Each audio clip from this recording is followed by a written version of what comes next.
गुरुर्ब्रह्मा गुरुर्विष्णु गुरुर्देवो महेश्वरः गुरुः साक्षात् परब्रह्म तस्मै श्रीगुरवे नमः। वक्रतुण्डं महाकायं सूर्यकोटिसमप्रभं निर्विघ्नं कुरु मे देव सर्वकार्येषु सर्वदा।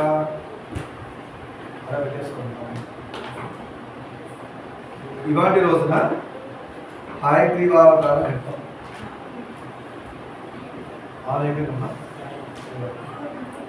హయగ్రీవావతార ఘట్టం చాలా జాగ్రత్తగా వినండి. హయగ్రీవ స్వామిని మనం డిస్కస్ చేసాం.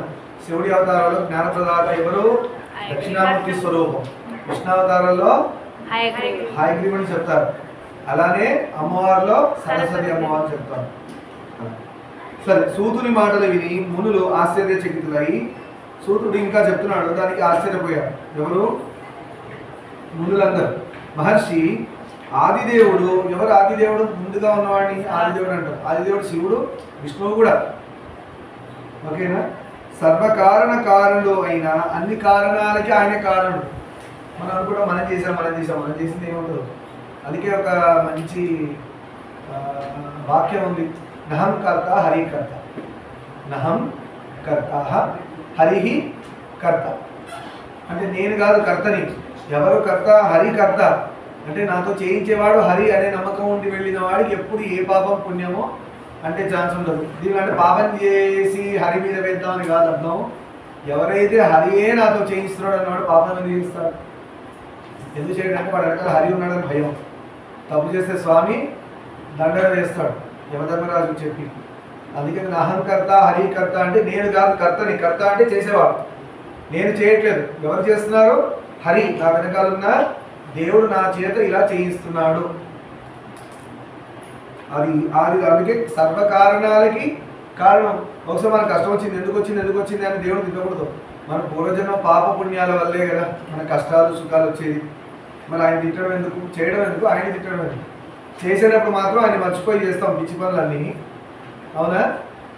పుణ్యాలకు సంబంధించిన ఏసీ వేసుకొని పడుకుంటా, హాయిగా ఏసీ వేసుకొని జపమాలు పడుకొని రామరామ అనుకుంటామా? అలాంటి ఆలోచన రావు. మనం ఒకటే గుర్తుపెట్టుకోవాలి, సుఖం వస్తుంది అంటే పుణ్యం పోతుంది. ఆ సుఖపడేటప్పుడు ఇంకొంచెం పుణ్యం చేసుకోండి, అప్పుడు పుణ్యం పోదు కదా. ఎగ్జాంపుల్, ఏసీ వేసుకున్నారు, మనం అదే అనుకుంటాం, ఏసీ వేసుకున్నాం, మంచి ఎండాకాలంలో హాయిగా ఏసీ చల్లగా అవుతుంది. దేవుడా ఎంత హాయిగా నాకు ఏసీ ఇచ్చావు, నేను ఏ జన్మలో చేసిన పుణ్యమో. బయట అందరూ ఎండలకి మాడిపోయి ఇబ్బంది పడుతుంటే నాకు చల్లగా ఏసీ ఉంది అని చెప్పి దాన్ని ఎంజాయ్ చేసి పడుకోవడం కాదు. ఒక జపమాలను ఏదో తీసుకొని కూర్చొని శ్రీరామ శ్రీరామ శ్రీరామ శ్రీరామ, లేదంటే నమ శివాయ, అరుణాచల శివ, శ్రీమాత్రే నమః, ఇలాంటి కొంచెం జపం చేస్తే దేవుడు ఎంత సంతోషపడతాడంటే, వీడు చూడు పుణ్యంలో కూడా నేను గుర్తొస్తున్నాను. సో వీడికి ఇంకా మంచి లైఫ్ స్టైల్ ఇవ్వాలి. ఎలాంటి లైఫ్ స్టైల్? ఆయన నుంచి దూరం పోకుండా ఉండే లైఫ్ స్టైలే మంచి లైఫ్ స్టైల్. ఎవరిదిరా గొప్పనైన జీవితం అంటే? ఎవరిది గొప్ప జీవితం? ఏదో కోటీశ్వరులందరూ గొప్ప జీవితాలు కావు. ఎవరు దేవుడు దూరంగా ఉన్నవాడిని అనేది. కోటీశ్వరులలో దేవుడి దగ్గర ఉన్నవాళ్ళు చాలామంది ఉన్నారు, వాళ్ళు కదా గొప్ప జీవితం. అలానే కోటీశ్వరులేనా అంటే బిచ్చగాడైనా పరమ దరిద్రంలో ఉన్నవాడైనా దేవుడికి దగ్గరగా ఉన్నాడు, వాడిది గొప్ప జీవితం. ఎలా? కుచేలుడు రమణ మహర్షి గారికి అన్న వదిలేశారు స్వయంగా తనే. అవునా? కౌపీనవంత కడు భాగ్యవంత అని ఒక వాక్యం కూడా ఉంది. కౌపీనం అంటే గోచి పోసి కడుకునేవాడు, రమణ మహర్షి గారి లాగా. కడు భాగ్యవంత అంటే అన్నిటికంటే భాగ్యవంతుడు ఆయనే. ఎందుకు? మనకన్నా నా ఇల్లు ఇంతే, నా ఇంటికి ఇన్ని రూమ్లు, ఇన్ని కిటికీలు, నా కారు, నా బండి, ఇవన్నీ నావి నావి నావని ఇంతవరకే నా రిస్ట్రిక్షన్ కదా. అన్నీ ఆయనవే. రమణ మహర్షి గారు వెళ్ళలేవు, అన్నీ ఆయనవే కావా? రమణ మహర్షి గారు ఎక్కించుకోవాలంటే ఎంతమంది వస్తారు? షిరిడి సాయిబాబాని ఎక్కించుకోవాలంటే ఎంతమంది వస్తారు? తిండి పెట్టాలంటే ఎంతమంది వస్తారు? ఆయనకి ఏం కావాలంటుందో రాగలదా? రాలేదా? ఏది కావాలంటే వస్తున్నాడు. కానీ వాళ్ళ దగ్గర ఉన్నాయా? కొన్ని వాళ్ళు అడుగుతారా? అడగదు. లక్ష్మీదేవి ఎవరి దగ్గర ఉందంటే నాకేం వద్దన్న వాడి దగ్గర ఉందండి. ఇది సీక్రెట్. నాకేమొద్దు ఇంకా అన్నవాడి దగ్గర లక్ష్మీదేవి ఉంటుంది. ఇది గొప్ప సీక్రెట్. ఇది నాకు ఏమొద్దన్న వాడి దగ్గరే లక్ష్మమ్మ వారు ఉంటుంది. మరి ఎవరి దగ్గర ఉండదా అంటే అన్నీ కావాలని వాడి దగ్గర ఉండదు. వాడు ఏదో పెట్టి ఖర్చు పెట్టుకుంటాడు, బయటికి పోతూనే ఉంటాడు. అమ్మవారికి రావడం ఒకటే దారి, వెళ్ళడానికి బోలెడు దారి. లక్ష్మమ్మవారు రావడానికి ఒకటే దారి, శాలరీ రూపంగానో బిజినెస్లో ఇన్కమ్ రూపంగానో ఏదో ఒకటి వస్తుంది. వెళ్ళేదారి చూడండి, పొద్దున్న లేచి రాత్రి 12 లోపల రాయండి ఎన్ని ఖర్చు పెట్టారో, అన్ని దారులే ఏదో విధంగా వెళ్ళిపోతుంది అమ్మవారు. సరే, అలా సర్వకారణ కారణుడు అయిన ఎవరో ఆయన, ఆ దేవుడి పేరేంటి? విష్ణు, హరి, శివుడు కూడా. మాధవుని తల తెగిపోయి అనంతరం స్వామి తల తెగిపోయిందని చెప్పుకున్నాం కానీ నా విష్ణుమూర్తి తల తెగిపోయింది. అది ఎలా జరిగింది? అసలు ఆ ఘట్టం ఏంటి? అసలు అలా తెగిపోవడానికి కారణం ఏంటి? ఏమై ఉండొచ్చు? రీజన్ చూద్దాం. తెగిపోయిన అనంతరం అతడు హయగ్రీవుడు అయ్యాడంటే అత్యంత విస్మయంగా ఉంది. ఆయన హయగ్రీవుడు అంటే తల లేకపోవడం అని అర్థం. అర్థమైందా? తల లేకపోవడం హయగ్రీవం అంటారు.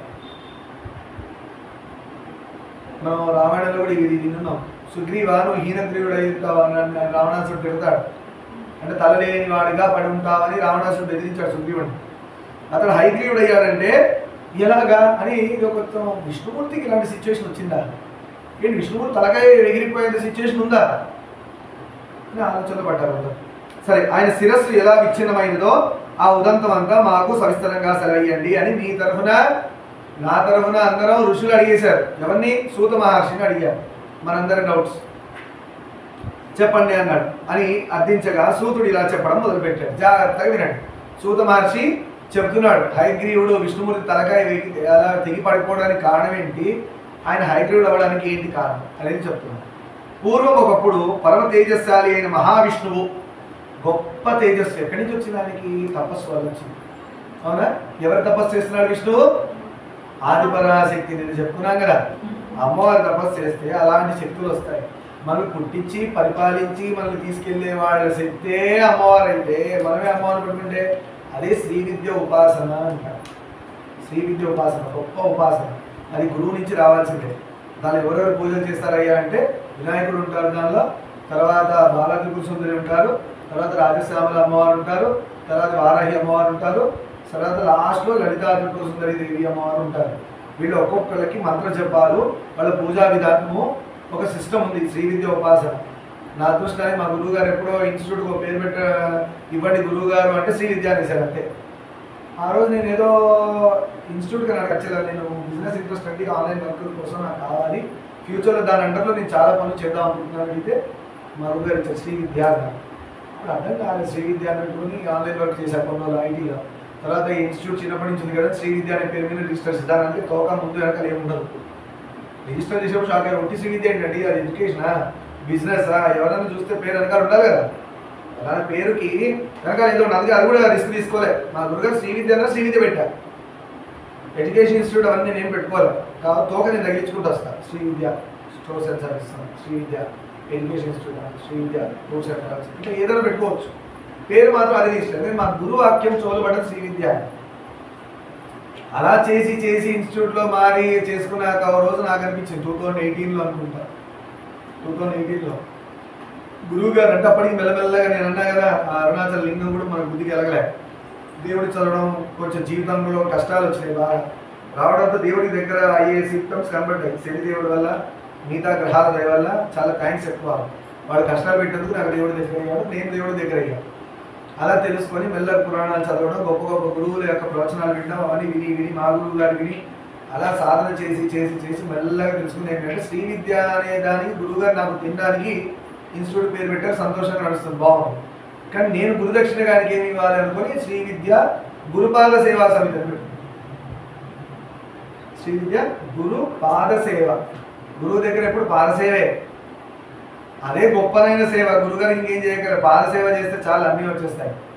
అందుకని ఫస్ట్ మేము పెట్టుకుంది కూడా శ్రీ గురు పాదుకా స్తోత్రం. గురు పాదుకా స్తోత్రం అలానే వచ్చింది. శంకరాచార్య వారి వెతికి వెతికి వెతికి గురుపాదుకాకి సంబంధించిన ఏముంటుందని వెతికితే నా దృష్టానికి గురుపాదుకా స్తోత్రం వచ్చింది, దొరికింది. అది మేము ప్రింట్ చేసి డిస్ట్రిబ్యూట్ చేశాం సమితి తరఫున. ఇవన్నీ ఎందుకు చెప్తున్నాం, దేని గురించి చెప్పుకున్నాం? గురుదక్షిణ, శ్రీ విద్య. అలా శ్రీ విద్య ఉపాసన అలా చోరుపడింది. తర్వాత మెచ్యూరిటీలు ఏమనిపించింది, మెల్లగా గురువు గారే బుద్ధిలో చేరి మనకు ఆలోచన మరి నేను ఇచ్చిన శ్రీ విద్య ఇన్స్టిట్యూట్ వాడావు, గురు సేవకు వాడావు, శ్రీ విద్య ఉపాసన స్టార్ట్ చేయాలి. ఆ విద్యను శ్రీ విద్య ఉపాసన స్టార్ట్ చేస్తాం. కానీ ఇంకా గురువుగారు అనుగ్రహించలేదు. కాళీ జోలికి వెళ్ళకండి. చాలా మంది తెలియక కాళీ అమ్మవారి సేవ చేస్తున్నారు. అలా వారహి ప్రత్యంగిర నవరాత్రులు అవన్నీ చేస్తున్నారు. అన్ని గురువుని అడిగి చేయాలి, ప్రతిదీ దొరుకుతుంది కదా అని చెప్పి యూట్యూబ్లో అలాంటి సాధన చేయొద్దు, చాలా డేంజర్. కాళీ ఉపాసన చేస్తే శరీరంలో హీట్ బాయిల్స్ వచ్చి పగిలిపోయి రక్తం కారడం స్టార్ట్ అవుతుంది. అంత డేంజర్, అంత వేడి ఉపాసనలో ఉంటుంది. ఎలా అంటే మనం అటమిక్ బ్లాస్ట్ అంటారు చూసారా, అటమిక్ బ్లాస్ట్ చాలా నాన్సెన్స్, అది చాలా చిన్నది. దానికి హిరోషిమా నాగసాకి ఎలా అయిన పరిస్థితి, అవి చాలా చిన్న విషయం అనాలి దీని మీద పోలిస్తే. మనం రామాయణంలో కూడా చెప్పుకున్నాం, సగర చక్రవర్తులు మన ఎవరి మీదకి వెళ్ళారు, ఋషి పాతాళ లోకంలో ఉన్నాడు, అగస్త్యుడి మీదకి వెళ్ళారు, గుర్రం దొంగలు ఇచ్చాడని. ఇంద్రుడు దొంగతనం చేసి గుర్రం అక్కడ కట్టేశాడు కదా. చెప్పినప్పుడు వెళ్ళగానే మీదకి వస్తున్నారు సగర చక్రవర్తులు, డైమండ్స్ లా ఉన్నాయి వాళ్ళ వేళ్ళకున్న గోల్డ్, భూములు దొవేస్తారు వాళ్ళు, అంత పవర్ఫుల్. వాళ్ళ పవరే వాళ్ళ పొగరలా తయారైంది. పోయి ఋషి మీద పడ్డారు, ఋషి మీద పడ్డారు, ఊరుకుంటాడా, ఒక గొప్ప హుంకారనాదం చేశాడు. మన మీద అక్షరం అది కూడా చేయకూడదు. నేను చేశాను చెప్పి మీరు చేయకండి. అర్థమైతే కొన్ని బీజాక్షరాల యొక్క రియాక్షన్స్ ఎన్నో రకాలుగా పనిచేస్తాయి. ఆ హూంకార నాదంతో అందరూ బూడిదకు ఉపయోగపడతాయి. అది శాపంలాగా అయింది. దాన్ని ఏ నీళ్లు తెచ్చి మంత్రజలం చల్లినా కూడా వాళ్ళు పైన ఉన్న గంగ భూమి మీదకి వస్తాయి. కానీ వాళ్ళు అలాంటి సగర చక్రవర్తుల వంశంలో పుట్టాల్సిన రాముడు ముందు లైన్ క్లియర్ వారిగా పాపాత్ములు లాగా పడున్నారు కదా. అలాంటి దాని దేవుడు ఎలా వస్తాడు? అందులో భగీరథుడు వచ్చి ప్రయత్నం చేసి గంగని తీసుకొచ్చి బూడిద కుప్పల నుంచి పంపించి వాళ్ళందరూ పునీతులై పైకి వెళ్ళిపోయాక అప్పుడు రాముడికి లైన్ క్లియర్ అయింది విష్ణువు వాళ్ళ వంశంలో పుట్టడానికి. లేదంటే విష్ణువు ఆ వంశంలో పుట్టాలంటే, రఘువంశంలో పుట్టాలంటే ఆ పితృదేవతలే బుడిద కుప్పలై ఋషి యొక్క శాపానికి గురయ్యారంటే, కోపాగ్నికి గురయ్యారంటే రాముడు ఎలా వస్తాడు? రాడు. అర్థమైందా? మనం ఏమంటాం దాన్ని? వంశ యాన్సెస్ట్రల్ క్లాన్ అంటారు. క్లాన్ ఇంగ్లీష్లో వర్డ్. ఆ వంశ చరిత్ర క్లియర్గా ఉండాలి. అర్థమైందా? అలా సరే. అది శ్రీ విద్య అనేది దొరికింది, నా దృష్టిలో సాధన చేస్తున్నాను. అందుకని అన్ని జోలికి వెళ్ళకూడదు. ఈ మధ్య పిల్లలు కొంతమంది అడిగి తెలుసుకుంటున్నారు, దానిలో నన్ను అడుగుతున్నారు. నేను గురువులు పెద్దవాళ్ళని అడగడము, నాకు తెలిసి చదువుకున్నాను బట్టి వాళ్ళకి ఎంత సేఫ్ అంతవరకు చెప్తున్నారు. సాధన చేసి చాలా మంది గ్రో అవుతున్నారు, అందుకు సంతోషం. సరే, అలా మహా తేజస్సాలి మీకు కూడా వస్తుందా? తేజస్సలా వస్తుంది. మనం చేసే సాధన గొప్ప తేజస్సు మనకు కూడా వస్తుంది. పటాల వెనకాల మీకు ఒక లైట్ కనబడుతుంది చూసారా? ఏ పటానికి వెనకాల ఒక లైట్ కనబడుతుంది, అదే తేజస్సు. సహస్రారం అంటారు, షట్చక్రాలు ఉంటాయి మనకి. కుండలిని శక్తి అని ఒక కాన్సెప్ట్ ఉంది. అది కూడా వెతకద్దు, ట్రై చేయొద్దు, నిర్మోహమాటంగా చెప్తున్నాను. ఒకసారి మా గురుగారు చెప్పకుండా నేను ట్రై చేస్తేనే హాస్పిటల్ పోయాను. హాస్పిటల్ పోయి ఎన్ని రోజులు, దగ్గర 7 రోజులు 8 రోజులు హాస్పిటల్లో పడున్నా. ఎలాంటి పరిస్థితి అంటే నీళ్ళు దాకా బయటికి కూడా వస్తుంది. అర్థమైందా? భయంకరమైన చలి. చలి ఎలా వచ్చిందంటే బెడ్ మీద ఇలా కొట్టుకుంటున్నా, ఇంత హైట్ లేస్తున్నా పడుతున్నా లేస్తున్నా. మా ఫ్రెండ్స్ ఇలా కాళ్ళు చేతులు ఒత్తి పట్టడానికి ఇబ్బంది పడిపోయారు. నోరు కొట్టుకుంటుంది, ఇలా తలకాయ కొట్టుకుంటుంది. దాని జోలికి పోవద్దు. దానివల్ల బీజాక్షరాలు దొరికినాయి కదా, చేద్దాం. మనం అన్నట్లు నేర్చుకున్నాం, దెబ్బలు లేదు. ఇప్పుడు బుద్ధి వచ్చింది కదా, అందుకని అందరికి చెప్తున్నాం, మరి నేనేమన్నా అలా చేయకండి. అలా ఎక్స్పెరిమెంట్స్ చేసి హాస్పిటల్ బెడ్ మీద ఇలా కొట్టుకొని దానికి ఇంజక్షన్లు ఇచ్చి డాక్టర్లు ఏదో చేసి మొత్తాన్ని కంట్రోల్ చేస్తే ఒక రాత్రి కూడా ఉల్టా అయింది ప్రాసెస్. ఎంత చలొచ్చి బెడ్ మీద కొట్టుకున్నానో, లిటరల్లీ ఇట్లా పట్టుకుంటే వాళ్ళు ఆనట్లే. ఇట్లా ఒకళ్ళు తలకాయ పట్టేసుకుంటున్నారు, ఇలా కొట్టుకోకుండా పళ్ళు నాని కొట్టేసుకుంటానేమో, కళ్ళు ఇలా కొట్టుకుంటున్నాయి. మొత్తం బాడీ అంతా భయంకర శివరి. నా జీవితంలో ఎప్పుడు అవ్వలే. 2018లో అనుకుంటా, 18 or 19లో కోవిడ్ ముందు జరిగిన సిచ్యువేషన్. ఒక రాత్రి కూడా 1-2కి మంటలు స్టార్ట్ అయ్యాయి ఒళ్ళంతా. ఎలా ఉంది తెలుసా? చచ్చిపోయిన శవాన్ని తీసుకెళ్ళి చితి మీద పడుకోబెడితే ఒళ్ళంతా మంటలు పెడితే ఎలా ఉంటాయి? మంటలు మొత్తం ఇప్పేసా బెడ్ మీదనే. హాస్పిటల్లో జేక పరిగెత్తుకుంటూ వచ్చింది, పిలిచా. ఒళ్ళంతా మంటలే అంటే డాక్టర్ నీళ్ళు ఇద్దని చెప్పారంట. అంత ఒళ్ళు మంటలు వచ్చేసినప్పుడు ఎలా ఉంటుంది? దాహం భయంకరంగా ఉంటుంది, నీళ్ళు లేక చచ్చిపోతాం మనం.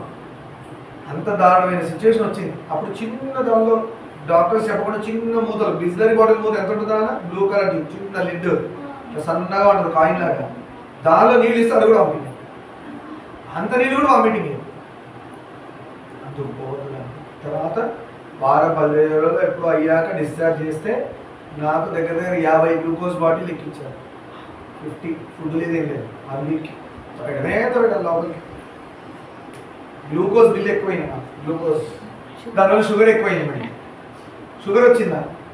జేకు టెన్షన్ పడింది, ఏం షుగర్ వచ్చింది ఎందుకంటే అదే లేదు. అప్పటికి నేను ఏకభుక్తం, ఒక పూటే భోజనం, పొద్దున సాయంత్రం టిఫిన్లో ఉంటా. ఏకభుక్తం చాలా రోజులు చేశాను సాధనలో. అప్పుడు చేసిన సాధన ఇప్పుడు అంటే అప్పుడు ఫిజికల్గా కూర్చొని సాధన చేసేవాడు, ఇప్పుడు మెంటల్గా సాధన డెవలప్ అయింది. అది డెవలప్మెంట్ అంటారు దాన్ని. ఫస్ట్ ఫిజికల్గా కూర్చొని చేసేవాడిని, శారీరకంగా ఉపవాసాలు ఎక్కువ అనుష్ఠానాలు చేయడం అట్లా ఇట్లా. ఇప్పుడు మానసిక సాధన ఎక్కువైంది. రీసెంట్గా దెబ్బతయ్యాక మానసిక సాధన బాగా స్టార్ట్ అయింది. అంటే గురువుగారు ఎలా చేస్తున్నారు చూసారు, మారుస్తున్నారు. కష్టాలు వచ్చినా ఏదొచ్చినా దెబ్బ పడుతుంది మారుతుంది, దెబ్బ పడుతుంది మారుతుంది. దెబ్బ పడితేనే మారుతాను కాదు, దెబ్బ పడకుండా మారిపోతే మంచిది, వినకపోతేనే దెబ్బ పడుతుంది.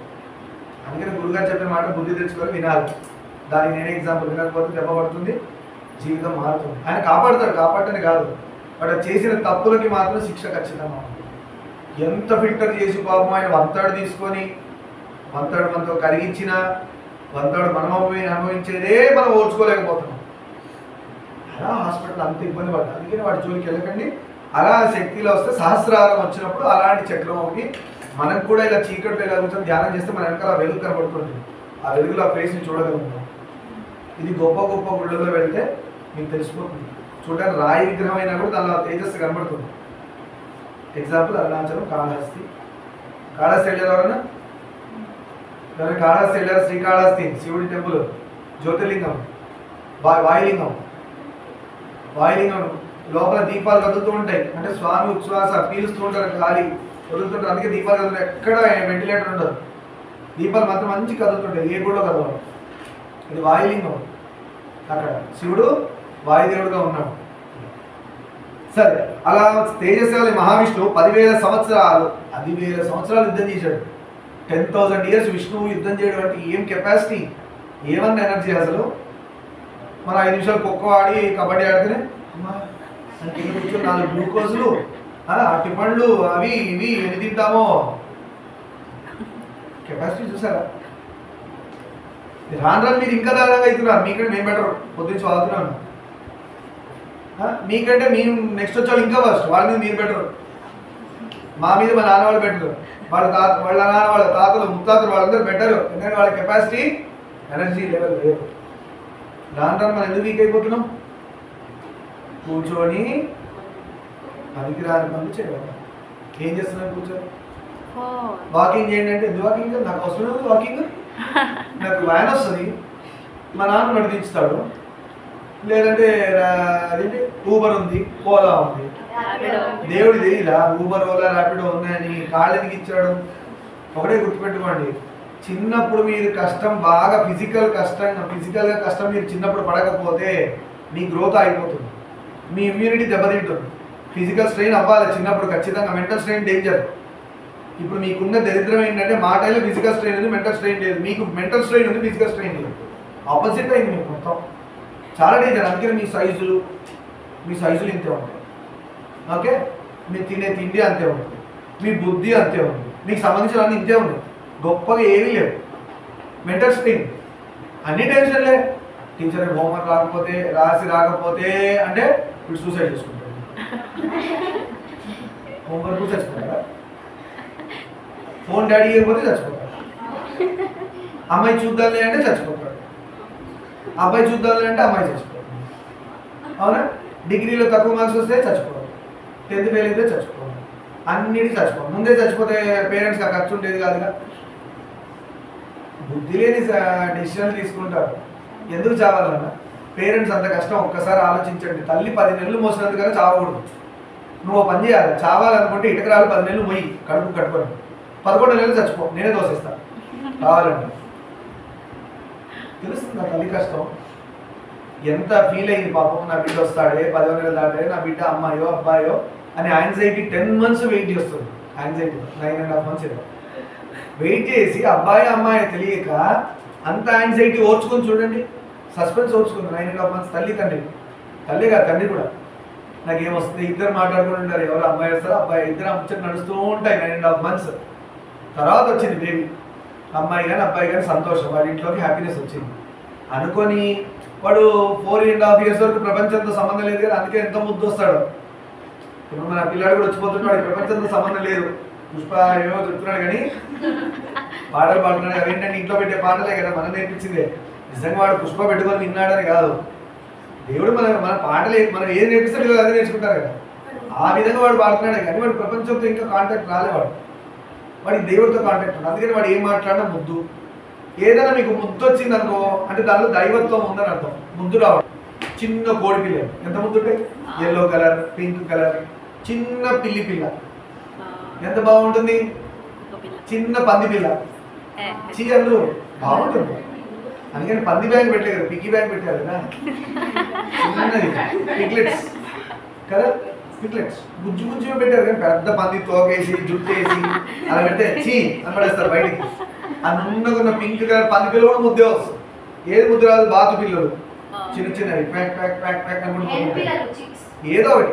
ఎందుకు అట్లా, ఎందుకు మీరు యూట్యూబ్లో ఒక్కొక్కసారి షార్ట్స్ చూస్తుంటే బాతు పిల్లలు పిల్లి దగ్గర పడుకుని ఉంటుంది కూర్చొని, పిల్లి పిల్లలు కుక్క దగ్గర పోయి పడుకుంటాయి, అది ఏమందు అవునా కదా. ఎందుకు అంటే వాటిలో దైవత్వం ఉంది కాబట్టి అవంత ముద్దు రావడం, వాటికి ఎవరు హాని చేయకుండా ఉండడం.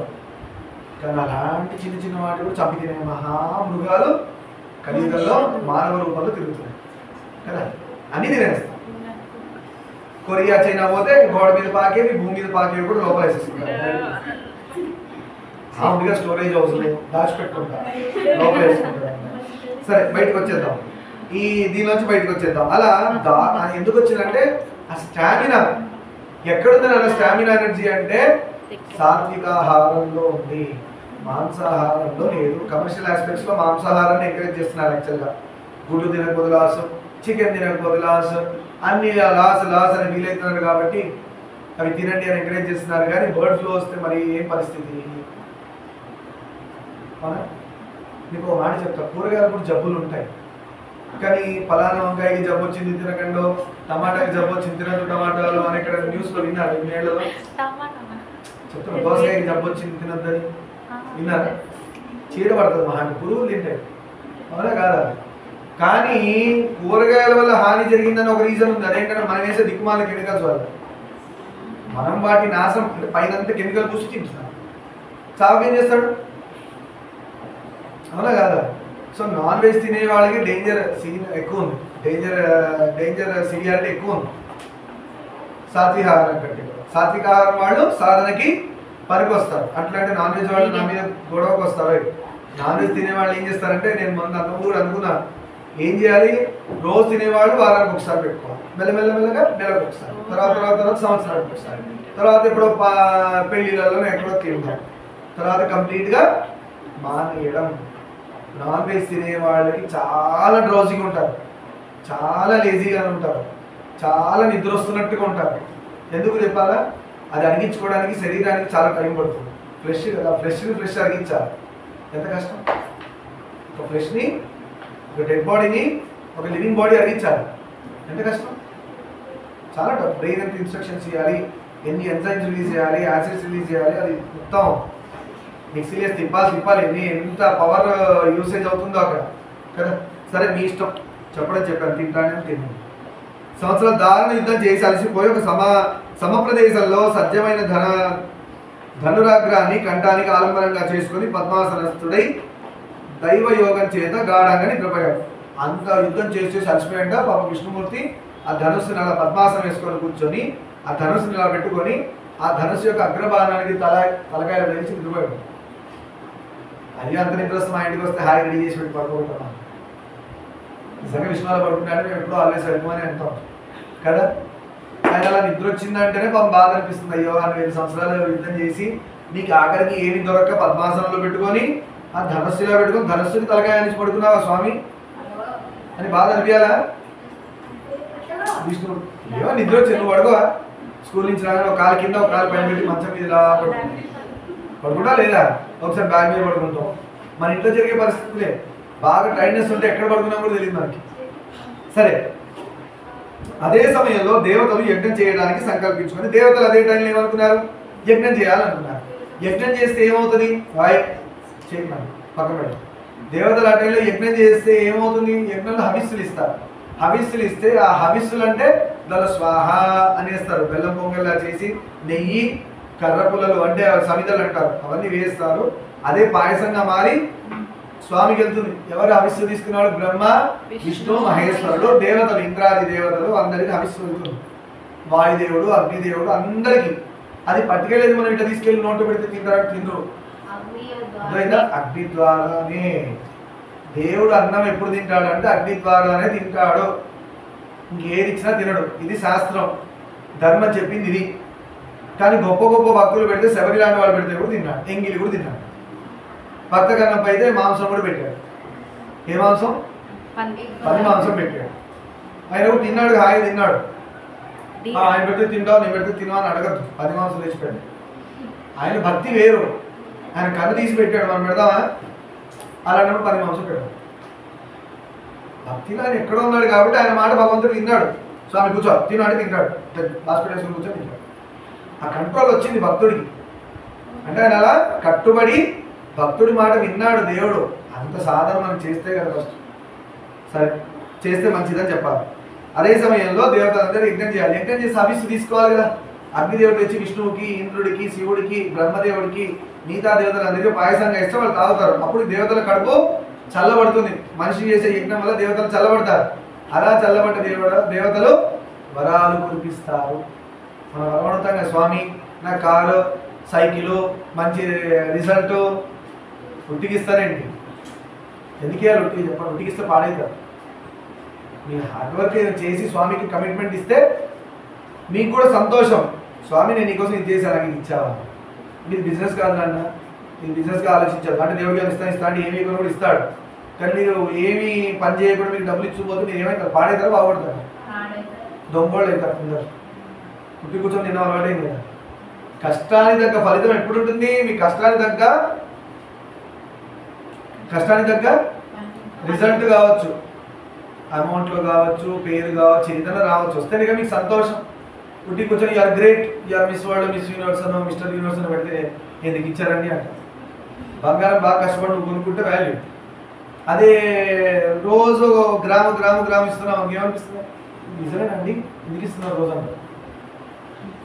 ఒక రోజు డౌట్ వస్తుంది, ఎవరైనా ఇస్తారు బంగారం కానీ వాడు చెక్ చేస్తారు తీసి కలర్ ఉందో పోయింది. అలా ఉంటుంది. అంటే ఏదైనా వాల్యుబుల్ కష్టంతో దొరకాలి, దాని వాల్యూ పెరగడానికి, లేదా దాని వాల్యూ పోతుంది. అదే సమయంలో సరే మొత్తానికి సంకల్పించుకొని బ్రహ్మ ఇంద్రాదులతో కలిసి శ్రీహరి దర్శనార్థమై వైకుంఠానికి వెళ్ళారు. అందరు కలిసి వైకుంఠానికి వెళ్ళారు. స్వామి యజ్ఞం చేయదలుచుకుంటున్నాం, హవిస్సులు అందుకోవడానికి రండి స్వామి, వెల్కమ్ చేస్తారు, ముందే చెప్తారు. ఓకేనా? దేవతలు హవిస్సిస్తున్నారు. ఎవరు తీసుకోవాలి? ఇప్పుడు బ్రహ్మ విష్ణు మహేశ్వరులు తీసుకోవాలి. భూమి మీద మనుషులు చేస్తే మిగతా అందరూ తీసుకుంటారు. ఇప్పుడు వర్షాలు పడట్లేదు, వరుణ యాగం చేస్తారు. అగ్నిదేవుడు తీసుకెళ్ళి వరుణ దేవుడికి ఇస్తాడు, వర్షం దేవుడికి ఇస్తాడు. ఇస్తే తాగి సంతోషపడి వర్షం కురిపిస్తాడు. పంటలు పండట్లేదు, అవునా? దుర్గా మంత్రాలు చేస్తారు, వనదుర్గా హోమాలు చేస్తారు, పంటలు బాగా వస్తాయి. అలా ఉంటాయి. ఆయన అక్కడ లేకపోవడం చేత జ్ఞాన దృష్టితో విలోకించి ఆయన విశ్రాంతుడే ఉన్న చోటికి వచ్చి యోగ నిద్రాగతుడైన ఆయన చూశాడు. ఇప్పుడు ఆయన వైకుంఠంలో లేడు కదా, కళ్ళు మూసుకొని ధ్యానం చేశారు. ఎక్కడున్నాడు స్వామి అని దొరికాడు. ఎక్కడున్నాడు? హాయిగా యోగ నిద్రలో ధనస్సుకు తలాంచి అలా పడుతున్నాడు స్వామి మంచిగా. కానీ ఆయనకు ఎంతకు సమాజ భంగం కలగలేదు. వీళ్ళు వెళ్ళారు, స్వామి అన్నారు, స్తోత్రాలు చేశారు, పలకట్లేదు. హాయ్ డీప్ మెడిటేషన్ స్టేట్. నిద్ర కాదు నాన్న ఆయనది, ఆయన ఎప్పుడు డీప్ మెడిటేషన్లో ఉంటాడు, మళ్ళా నిద్రలో ఉంటాడు ఆయన. భూమి మీదనే నిద్ర. ఎందుకంటే మనం తినే తిండి, మనం ఉన్న భూమి చెప్పే కదా, భూమి మీద మనిషి పుడితే వాడికి వచ్చే లక్షణాలు ఏంటంటే ఆకలి, నిద్ర, మిగతా వగైరా వస్తాయి. భూమికి టచ్ అవ్వదు. భూమికి టచ్ అవ్వకుండా ఉన్న సిద్ధులు, గొప్ప గొప్ప వాళ్ళు వాళ్ళకి ఆకలి లేదు, నిద్ర లేదు, ఏమీ లేదు. ఈ రూల్స్ అన్ని భూమి మీద పుట్టిన వాళ్ళకి. సరే, వారికి ఏమి పాలు పోలేదు అంటే వాళ్ళకి ఏమి ఐడియా రావట్లేదు. స్వామి నిద్ర ఇచ్చిన స్తోత్రం చేసిన పలకట్లేదు. శ్రీహరికి నిద్రాభంగం చేయడం ఎలాగా? శ్రీహరి యొక్క నిద్రాభంగం ఎలా చేయాలి? నిద్రాభంగం చేస్తారా? పోయి విష్ణుమూర్తికి చేస్తారా? మనిషికి చేస్తేనే తప్పంటారు. ఒకడు గుర్తుపెట్టుకోండి, ఎప్పుడైనా గాఢ నిద్రలో ఉన్నవాడిని లేపి పనికి పంపకూడదు. గాఢ నిద్రలో ఉన్నవాడిని లేపి పనికి పంపవాడు ఇంటికి రాడిగా అట్టించే కైలాసమో ఎక్కడికో వెళ్ళిపోతారు. అర్థమైందా? పేరెంట్స్ తెలియక కొంతమంది నా రియల్ లైఫ్లో ఇలా చాలా నేర్చుకున్నారు, చూసినట్టు. ఒక ఫ్రెండ్, మా అన్న వాళ్ళ ఫ్రెండ్ ఒక ఆయన ఇట్లా పడుకుంటే వాళ్ళు ఏం చేశారు, పిక్నిక్ ఏదో వెళ్ళాలని చెప్పి మధ్యాహ్నం పడుకున్నట్టు వాడిని లేపి మరీ తీసుకుపోయారు. నిద్రలో వచ్చి వెళ్ళిపోయాడు పనికి. కాలం యాక్సిడెంట్ అయింది. తీసుకెళ్ళినాడు బాగానే ఉన్నాడు, వచ్చినాడు. అందుకనే ధర్మం ఒకటి చెప్పి నిద్ర లేపేటప్పుడు ఏ రీజన్ చెప్పి లేపాలంటే, నాయన లే, రాముల వారిది రామకోట రాయాలి, సుప్రభాతం చదవాలి, సూర్యుడు లేచాడు లే నాయన, ఆదిత్యోదయం చదువుకో, లేదంటే శ్రీహరి శ్రీహరి శ్రీహరి అంటూ లే. పొరపాటు రూల్స్ తెలియని వాళ్ళు నిద్ర లేపితే మనం దానికి నేర్చుకున్నాక ఎవడ లేపినా కూడా లేచేటప్పుడు శ్రీహరి శ్రీహరి శ్రీహరి అని 3 సార్లు అనుకోని లేవాలి. అయిపోయింది. యాక్సిడెంట్ లేదు, ఏం లేదు, అంతా సేమ్. అంటే మన బాధ్యత హరికి ఇచ్చేసాం. ఆయన తీసుకుంటే తీసుకోమన్నాను, ఆయన ఇష్టం. అదైతే ఇచ్చేసాం ఆయనకి. తర్వాత ఏం చేస్తాం నెక్స్ట్?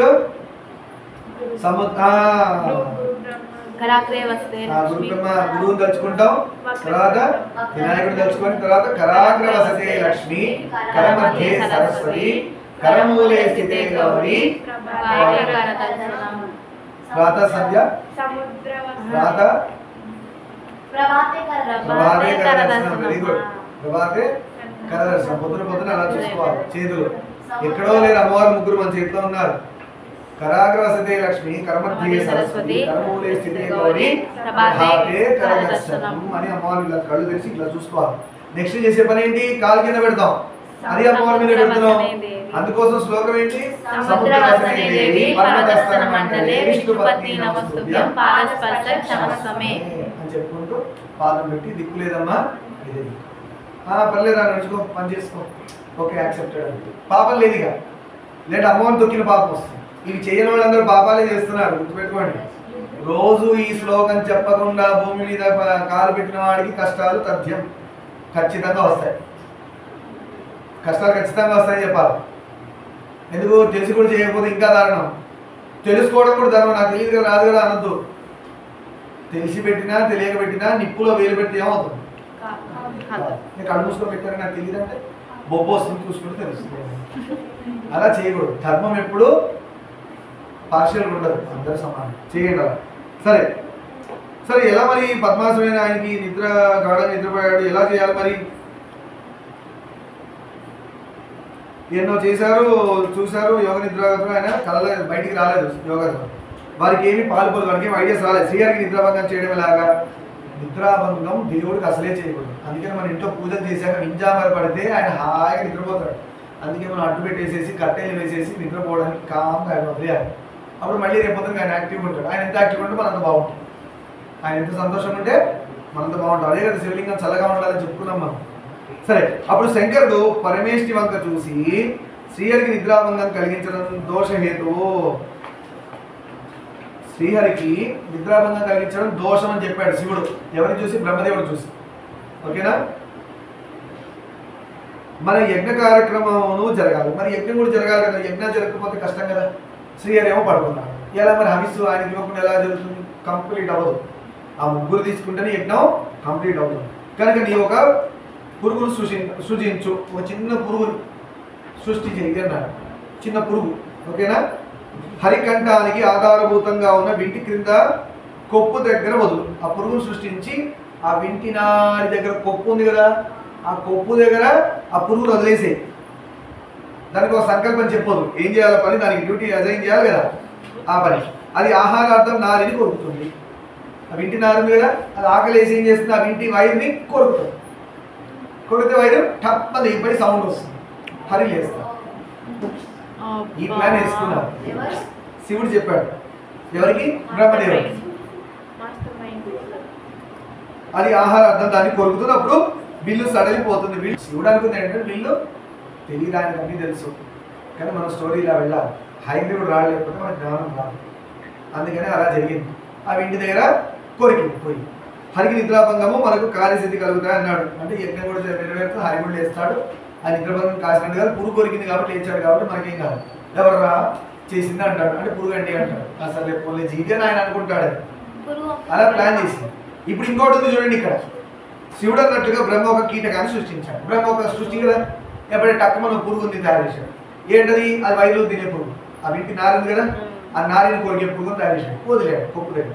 కానీ అది పరమేశ్వరుతో ఇలా అన్నది. ఎప్పుడైతే పుట్టగానే ఏమన్నది? స్వామి అని అన్నది. ఏముంటుంది చూడండి పురుగు,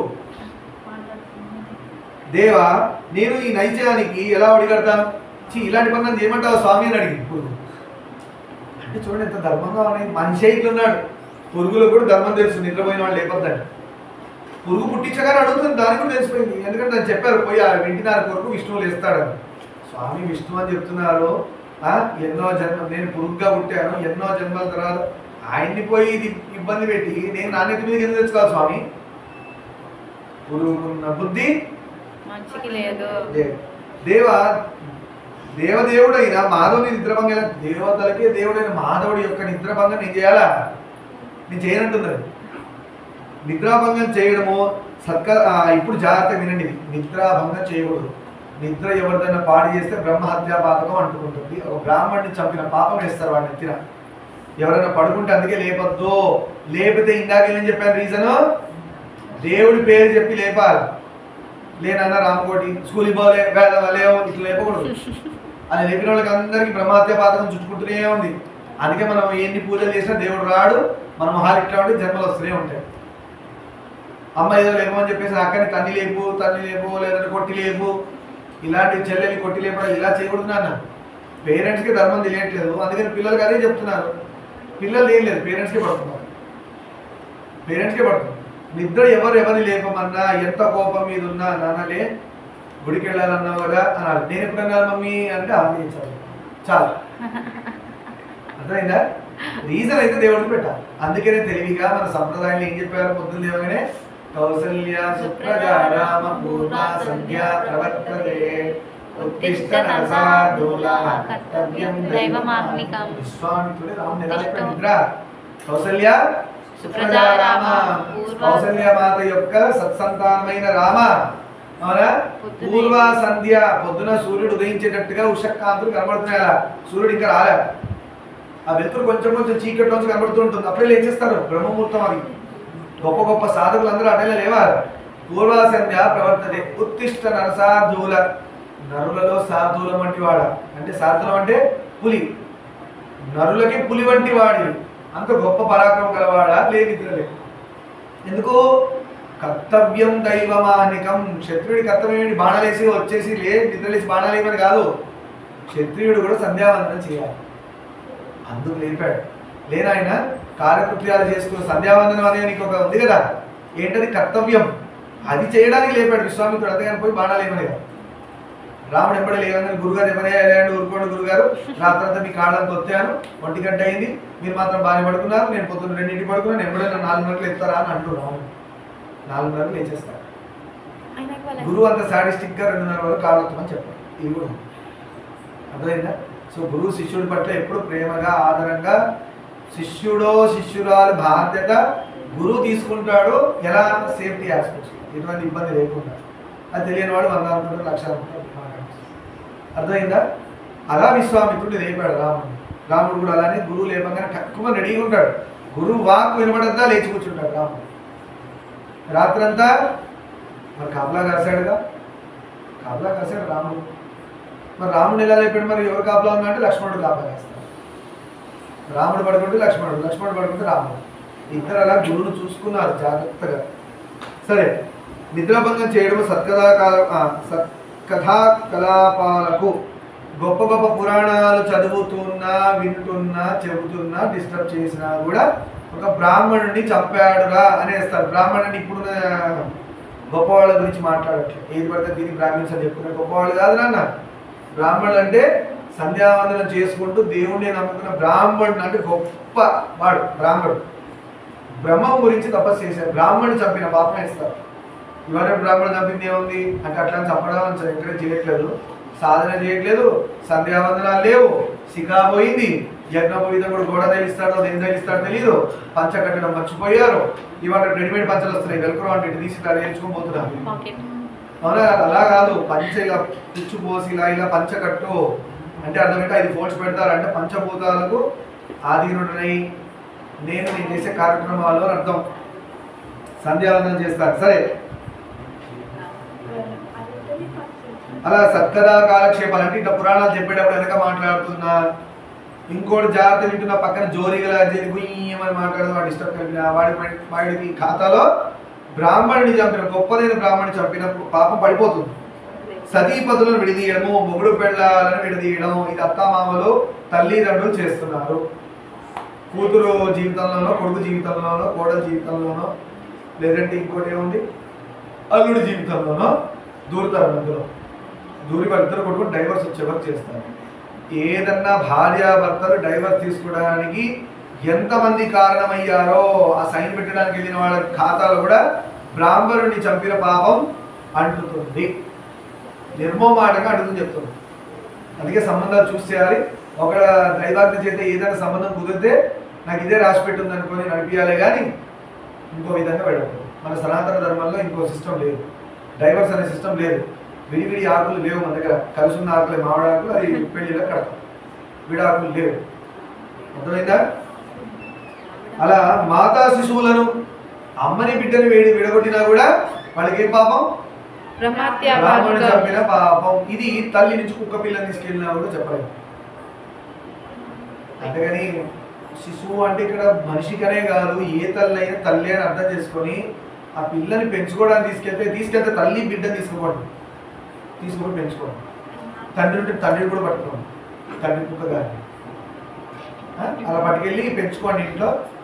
కొంతమంది అయితే వాడికి షర్టు ప్యాంటు అన్ని పెడుతున్నారు, గోగుల్స్ పెడుతున్నారు, టోపీ వేస్తున్నాడు, వీడు కూడా పైచం అంతా దాన్ని ఎత్తి వేస్తున్నాడు, పిచ్చి చూపులు చూస్తున్నాడు. పాపం వీడు మనిషిడా పిచ్చాడా? అవునా కదా? దాన్ని అడిగిందా చెడ్డీ ఎందుకు, దానికి షర్ట్ ఎందుకు, గాగుల్స్ ఎందుకు, టోపీ ఎందుకు, మనిషికి వీడి కూడా పైచం దానికి ఎందుకు? సరే వీడెట్టు దానికి వేసాడు కదా, దాని తోక వీడు పెంచుకుంటాడు, వీడి తోక పెంచుకోమంటుంది సరే హాస్పిటల్కి. మరి వీడిలాగా దాన్ని తయారు చేసినప్పుడు దానిలాగా వీడు తయారవ్వాలిగా. మనిషి చేసే పనులు చూసారు ఏమైనా మీనింగ్ఫుల్ అనిపిస్తున్నాయి ఈ మధ్య చేసే పనులు? ఇన్ని చూస్తున్నారు కదా యూట్యూబ్లో, వాటిలో వీటిలో, ఫేస్బుక్లో షార్ట్స్ చూస్తున్నారు కదా. పనికొచ్చే పనులు ఎన్ని ఉన్నాయి చూడండి. 1% కూడా ఉంటుంది దాన్ని. బెలూన్స్ కడతాడు, ఒకటి బాణం వేసి కొడతాడు, నీళ్ళు కింద పడితే బెలూన్స్ పైకి వెళ్ళిపోతాయి. ఒకటేమో పగల కొడుతూ ఉంటాడు, కరెక్ట్ సౌండ్, ఇది హాయిగా ఉంటుంది. ఒకటేమో పిచ్చోడు ఒక బాటిల్ నీళ్ళు నింపి తిప్పుతూ ఉంటాడు, అది ఇలా పడాలి, పడే వరకు. అది పడితే ఏమవుతుంది, పడకపోతే ఏమవుతుంది? దీన్ని ఏం చేస్తున్నారు? మిమ్మల్ని సైకలాజికల్ పేషెంట్స్ని తయారు చేస్తున్నారు. పిచ్చాసుపత్రికి పోయే ఇదంతా ప్రాసెస్ అనమాట. మనం పిచ్చాసుపత్రికి పోవడానికి ప్రాసెస్ ఏమంటుందా? డయ్యా ఏదో దరిద్రం. అవునా కాదా? అప్పట్లో ఎట్లుండేవమ్మా? అప్పటి గేమ్స్ ఉండేవి ఇలా దిక్కుమల గేమ్స్ కాదు, ఇలా పెద్దది రౌండ్ డాట్ గేమ్ అంటారు. చూసి దాన్ని కొట్టాలి. అందుకని ఇప్పటికి కూడా ఒలింపిక్ గేమ్స్ టాప్. అంతేగాని ఒలింపిక్ గేమ్స్ బాటిల్ ఇసిరేసుకోవడాలు, అర్థమైనా బిల్లులు బాగా కొట్టడాలు ఇలాంటివి లేవు. గలీజ్గా ఏమొస్తాయి? అంత ఫేమస్ అయిపోవాలి యూట్యూబ్లో. మన ఇంట్లో చెత్త అంతా తీసుకెళ్ళి యూట్యూబ్లో పోసి ఫేమస్ అయిపోవాలి. ఫేమస్ అయిపోయి వాడు ముష్టి వేస్తాడు, ఆ ముష్టి అయిపోవాలి, ఆ ఫేమస్ అయిపోయి కదా. మీకు తెలియట్లేదు, మీ దరిద్రం అంతా యూట్యూబ్లో పెట్టి పాడైన పిల్లల పాపం అంతా మళ్ళీ అకౌంట్లోకి వస్తుంది. ఇక్కడ వచ్చే 100 రూపాయలకి 1000 రూపాయల పాపం వస్తుంది. చచ్చేటప్పుడు రోగాలు ఎన్నో జన్మలు చేసి పెట్టుకుంటున్నాం. పాపం పక్కపడిరా ఇందాక చదివి చేస్తుంది. సరే అలాంటి పనులు చేయకండి. ఏదన్నా నలుగురు పనికొచ్చే పనులే చెయ్యండి. మనిషి ఏమనుకున్నాం మనం? పరోపకారం ఇదం శరీరం. పర ఉపకారం అంటే దేవుడి కోసం అనుకోవచ్చు, దేని కోళ్ళ కోసం అనుకోవచ్చు, ఏదో ఒకటి అనుకోండి మంచి పని. సరే సతీపతులను విడదీయడం, అదో అమ్మ నా కూతురు కొడుకులో కూతురులో విడగొట్టద్దు, మొగుడు పెళ్ళాలను విడగొట్టద్దు, బ్రహ్మహత్య తుల్యమని ఆర్యులు అంటారు, ఋషులు అన్నారు. అలా అంటే వేదం పలికింది అని అర్థం. అలా చేయకండి, ఎప్పుడు ఇలాంటి పనులు చేయకండి. కనుక నేను రమాధమునకు నిద్రాభంగం కల్పిస్తే నాకు పాతకం కాక వచ్చే ఫలితం ఏమంటుంది? నాకు బ్రహ్మహత్య పాతకం చుట్టుకుంటుంది, విష్ణుమూర్తి లేదు కానీ ఈ కీటకం అంటుంది. ఎవరితోని? బ్రహ్మ మహేశ్వర ఇతర దేవతలతో అంటుంది కీటకం, లేదు సృష్టి చేయగానే. అనగా విరించి దానికి ఇలా అన్నాడు బ్రహ్మదేవుడు అంటున్నాడు, ఇది దైవ కార్యం. ఏమంటున్నాడు? దైవ కార్యం. యజ్ఞంలో హవిర్దానం చేసిన తర్వాత పార్శ్వభాగాల్లో పడిన పదార్థాన్ని నీకు సంక్రమింపజేస్తాం, హవిస్సుతినే భాగ్యం నీకు ఇస్తాం.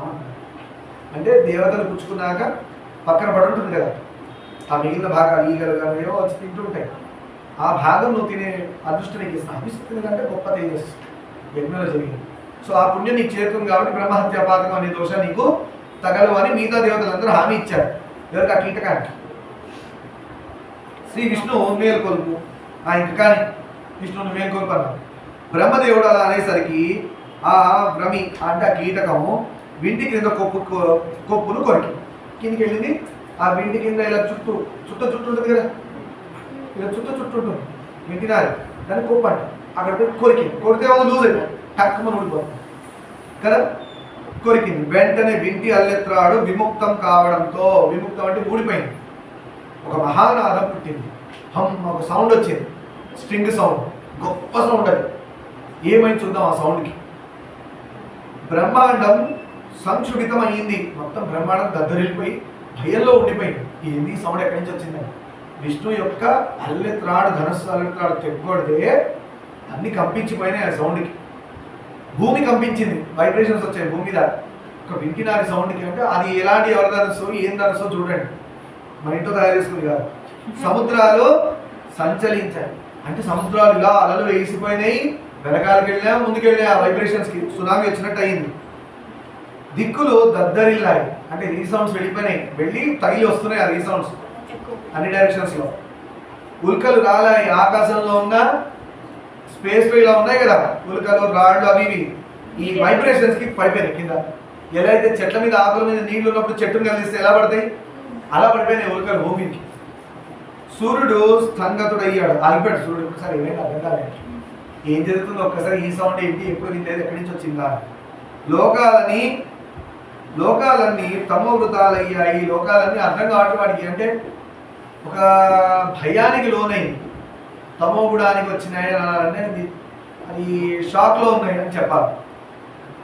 వింటి కోన తాకిడికి, ఆ వింటి కోన ఊడింది కదా, ఆ ఎడ్జ్ వెళ్ళిపోతుంది కదా ఇట్లా ఎక్కడో అక్కడికి.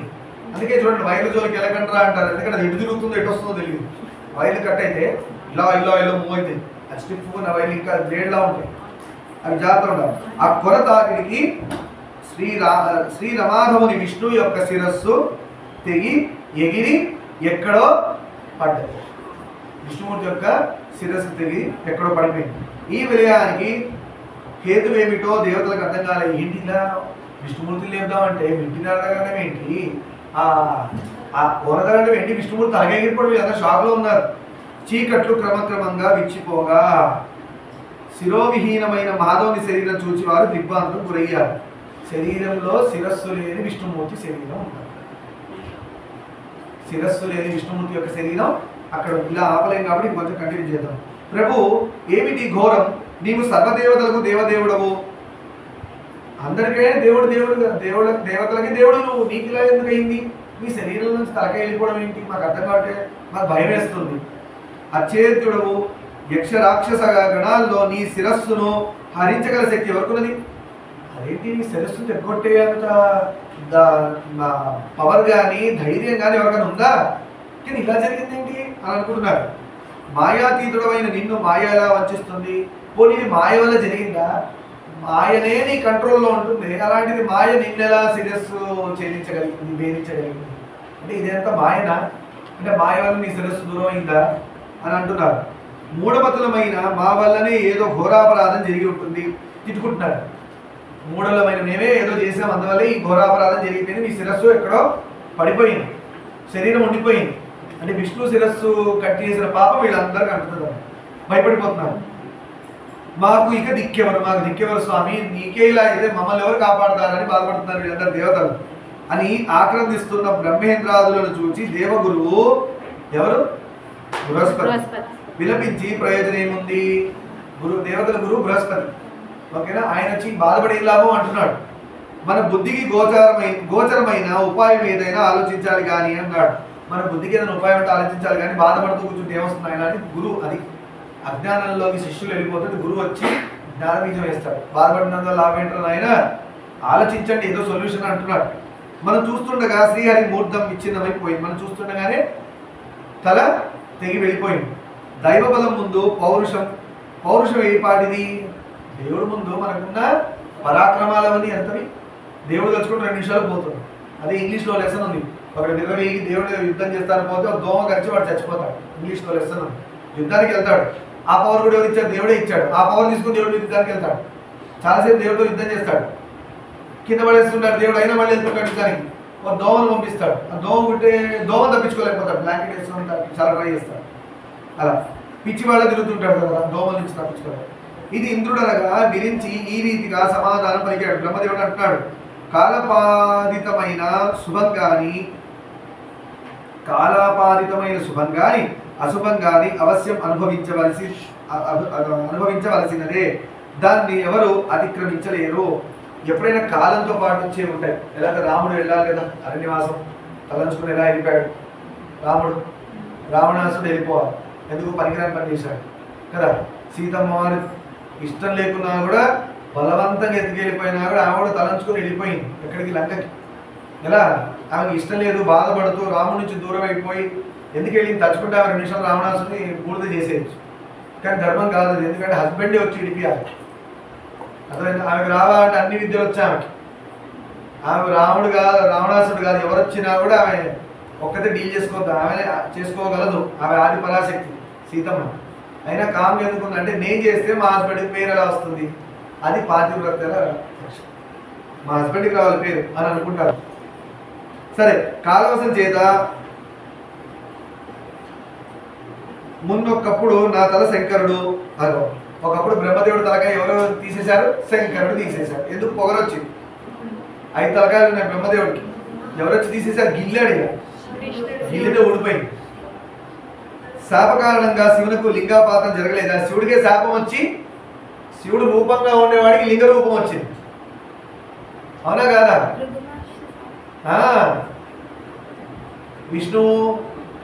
విష్ణువునేమో తన్నాడు కదా. బ్రహ్మదేవుడికి ఏమో నీకు పూజలు ఉండవు భూమి మీద అని చెప్పాడు. ఇక పూజారుడు కాదన్నాడు. విష్ణుమూర్తి ఏమో తన్నాడు. తర్వాత శివుడికి ఏమో లింగ పూజనే నీకు. ఇంకా సచీపతికి సహస్రభగ ప్రాప్తి దుఃఖం కలగలేదా? అదే కాదు, స్వర్గం భ్రంశం చెంది అతడు మానస సరోవరంలో 100 ఏళ్ళు దాగి ఉండలేదు. మానస సరోవరంలో పోయి దాక్కున్నాడు ఆయన. ఇంద్రుడు, ఆయన కూడా శాపం కలిగింది. లోకంలో కష్టాలు ఎవరికి తప్పినాయి? గొప్ప గొప్ప వాడికే కష్టాలు వచ్చాయని చెప్తున్నారు. మనం ఎంత అంటే ఇది కూడా ఒక కష్టం మనకు వచ్చింది అంటున్నారు. కనుక మనం వ్యర్థంగా శోకించి ప్రయోజనం లేదు. అంటే బాధపడితే ఉందా? ఉపయోగం లేదు. సచరాచరాత్మకమైన ఈ లోక త్రితయాన్ని ఆవరించి అందరికీ జనని అయిన పరాశక్తి శ్రీ విద్యను ఆరాధిద్దాం. శ్రీ విద్య దగ్గర అంటే అమ్మవారిని ఆరాధిస్తే కదా విష్ణువుకే ఆవిడ ఆజ్ఞ ఇచ్చే స్టేట్లో ఉంది అమ్మవారు. అలా అమ్మవారిని మనం ఆరాధిద్దాం, అమ్మని మనకు ఒక దిక్కు చూపిస్తుంది అన్నారు. ఆమె మన కార్యాన్ని నెరవేరుస్తుందని పలికి సర్వకార్యార్థ సాధనీయు గూఢాంగియగు ఆ మహాదేవిని స్తుతింపుడని విరించి శృతులను ఆజ్ఞాపించగా ఆ శృతిపతులు ఇలా స్తుతించడం మొదలుపెట్టారు. అమ్మవారిని ఇంకా స్తుతి చేయడం స్టార్ట్ చేస్తున్నారు. ఎవరు? దేవతలు, వేదాలు అన్ని కలిసి అమ్మవారిని స్తుతించడం స్టార్ట్ చేశారు. ఈరోజు ఆ స్తుతి చేద్దాం. అందుకని శుక్రవారం అమ్మవారి స్తుతి మనకు కూడా మంచిది. దేవి నమోవాకములు నీవు సకల జగదాధారము అంటే జగత్తుకి ఆధారం నువ్వే అని అంటున్నారు. ప్రాణవంతులకు ప్రాణము, ప్రాణం ఉన్న వాళ్ళందరికీ లోపల ప్రాణం ఎవరు? అమ్మవారి. ధీవి, శ్రీవి, కాంతివి, శాంతివి, శ్రద్ధవు. మనకున్న శ్రద్ధ ఎక్కడి నుంచి వస్తుంది? చదువుకునే శ్రద్ధ లేదు రానికి అంటారు. అంటే అమ్మవారు లేదు. అమ్మవారిని తలుచుకుంటే శ్రద్ధ వస్తుంది దేని మీదైనా, చదువునే కాదు. మేధావి, ఇంటలెక్చువల్ పవర్. ధృతివి, స్మృతివి. ప్రణవంలో అర్ధమాత్ర కృతివి. ఓం అనే శబ్దంలో కూడా హాఫ్ సౌండ్ అమ్మవారు, హాఫ్ సౌండ్ అయ్యేవారు. మకారం. గాయత్రివి, గాయత్రి మంత్రం బ్రాహ్మణులందరికీ గాయత్రి అనుష్ఠానం అమ్మవారు. వాగ్భవ మంత్రావాసవు అంటే వాక్ రూపంగా వచ్చే మంత్రాలు ఉన్నాయి కదా, అవన్నిటికీ అధిష్టానము అమ్మవారి.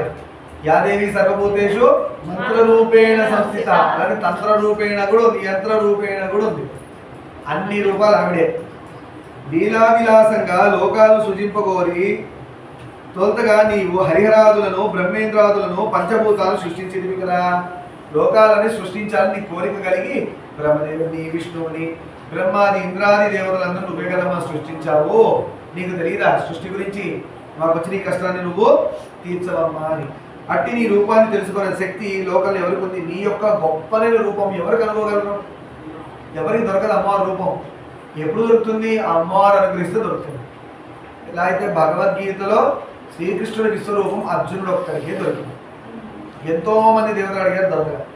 ఒక్క అర్జునుడికి. అర్జునుడు చూసి అన్నాడు, స్వామి నేను ఇలా చూడలేకపోతున్నాను, కృష్ణ నీ రూపం మార్చు, మామూలుగా నువ్వు నాకు సర్వుడుగా ఉన్న రూపం చూపించు అన్నాడు. భయపడిపోయాడు. 1000 నాలుకలు, 1000 తలకాయలు, లోపల నుంచి నాలుక పెద్దది కృష్ణుడి విశ్వరూపంలో. గుసలు కొడుతున్నట్టుంది, నాలుక పెద్దది. విశ్వరూపం అంటే ఏదో మన హాయి చూసే రూపం కాదు. సింహం నాలుక ఎలా బయటకు వస్తుంది? ముసలు కొడుతున్నట్టుగా పెద్దగా కాంతి, ఆ 1000 తలకాయలు, 1000 అని అనద్దు, సహస్రం అంటే లెక్కలేనన్ని, అర్థమైంది, అన్ని తలకాయలు, అన్ని బాహువులు, అన్నిటి చేతిలో ఆయుధాలు. ఆ గొప్ప అర్జునుడు ఆ భగవద్గీతలో ఆ ఒక్క పద్యం వినండి, అది ఎంత పవర్ఫుల్ ఉంటుందో. ఆ వాయిస్లో ఘంటసాల గారు తీసుకొచ్చారబ్బా, నిజంగా అర్జునుడు భయపడిపోయి పాడుతున్నట్టుగా కృష్ణుడు. ఎప్పుడైనా మనం చెప్పుకుందాం. సంఖ్యాతీతమైన నీ నామాలను వర్తింపగల యోగ్యుడు ఎవరున్నాడమ్మా, సంఖ్యకి దొరకనన్ని నామాలు నీవి, ఎవరమ్మా మొత్తం చెప్పగలిగేది, అంత శక్తి మాకు లేదని చెప్పుకుంటూ ఇక్కడికి ఈ రోజున అమ్మవారి స్తుతి దగ్గర శుభం పలుకుదాం. సర్వం శ్రీ ఉమామహేశ్వర పాదారవిందార్పణమస్తు. లోకాన్ సమస్తాన్ సుఖినో భవంతు. శాంతి శాంతి.